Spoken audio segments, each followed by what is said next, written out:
Death Be Not Proud. Holy Sonnet 10 by John Donne.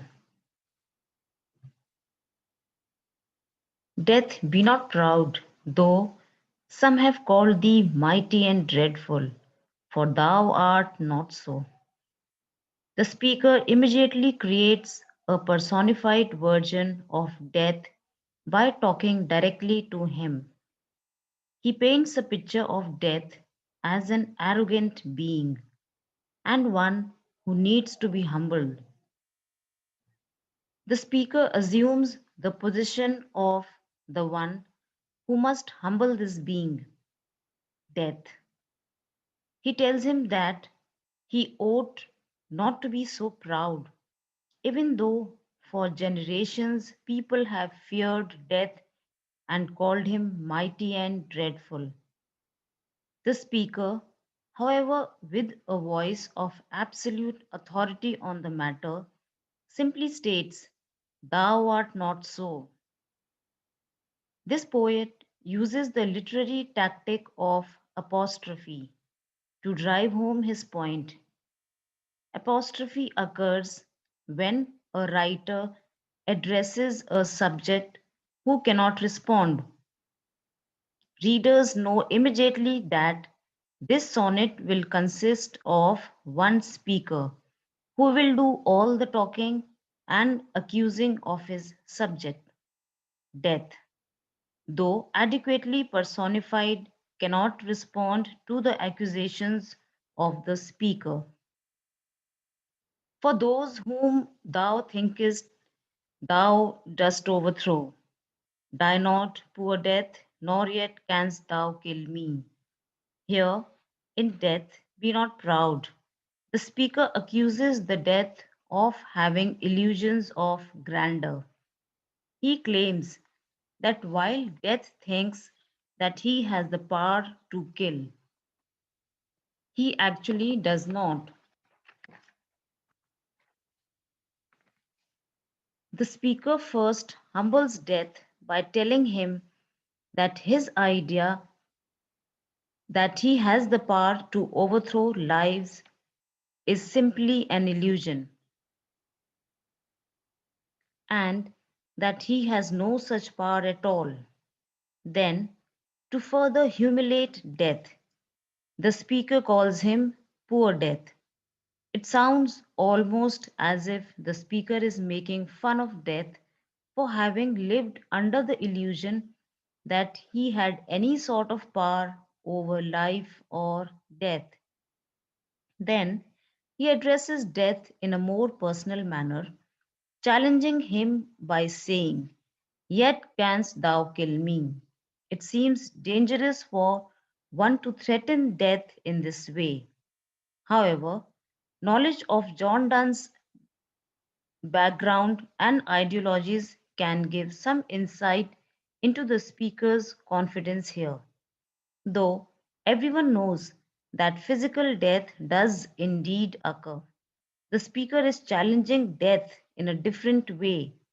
He uses the Christian theology of eternity to taunt death by telling him, essentially, even if you take my physical body, you can never truly kill me.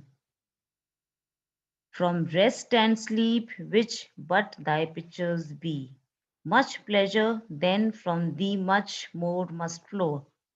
With these lines, the speaker compares death to rest and sleep, and even uses the word pleasure to describe how one should feel about death.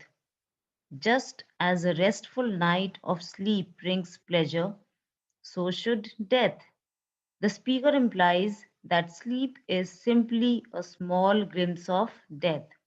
Thus, there is nothing to fear in death, for death will bring something like a pleasurable sleep. And soonest our best men with thee do go, rest of the bones and soul's delivery. Here, in Death Be Not Proud, the speaker says that the best men seem to experience death the soonest, while others have long questioned why it seems as if the best people die soonest. The speaker offers an answer here, suggesting that the best men among men deserve to experience the peaceful rest of death sooner, without having to endure the agonies of a long life on the earth. The speaker describes death as rest of the bones and soul's delivery. Both of these descriptions make death seem like a welcome friend who comes to graciously offer rest and peace and the deliverance of one's soul from an earthly body where pain and suffering abide. Thou art slave to fate, chance, kings, and desperate men, and dust with poison, war, and sickness dwell. Here, the speaker takes on a stronger tone and begins to taunt death with more ferocity than he did at first. Here, he calls death a slave to chance, kings, and desperate men. He tells death that he is not mighty and dreadful, but rather a poor slave who cannot even act on his own, but is driven not only by fate and chance, but also by people, rich and poor alike. He then accuses death of having lowly companions such as poison, war, and sickness. He has taunted death, telling him that he is not to be feared, but rather that he is a slave to the will of fate and men, and that as a lowly slave, his companions are the even lowlier beings such as sickness and war. These accusations serve to allow the readers to feel a sense of power and victory over death. The speaker certainly feels authority over death, and he passes his feeling along to his readers when he puts death in his place by talking down to him. And poppy or charms can make us sleep as well. And better than thy stroke, why swellest thou then? The speaker continues to taunt death even more, saying that all he brings is a little sleep, and he doesn't even do that, as well as some other bringers of rest, such as poppy or charms. This comparison further portrays death as something not only weak but even pleasurable. The speaker questions death, asking, why swellest thou then? He is asking him why he is so puffed up with pride when he cannot even do his job as well as others can. One short sleep past, we wake eternally, and death shall be no more. Death, thou shalt die. With these final lines of death be not proud, the speaker reveals exactly why he has been taunting death so relentlessly. Although it is obvious that death is real and that people who experience death do not come back to earth, the speaker reveals his reasons for claiming that death is weak and easily overcome.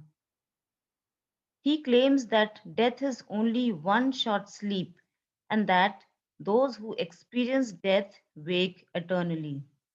Then he claims that death shall be no more. Finally, he tells death, thou shalt die.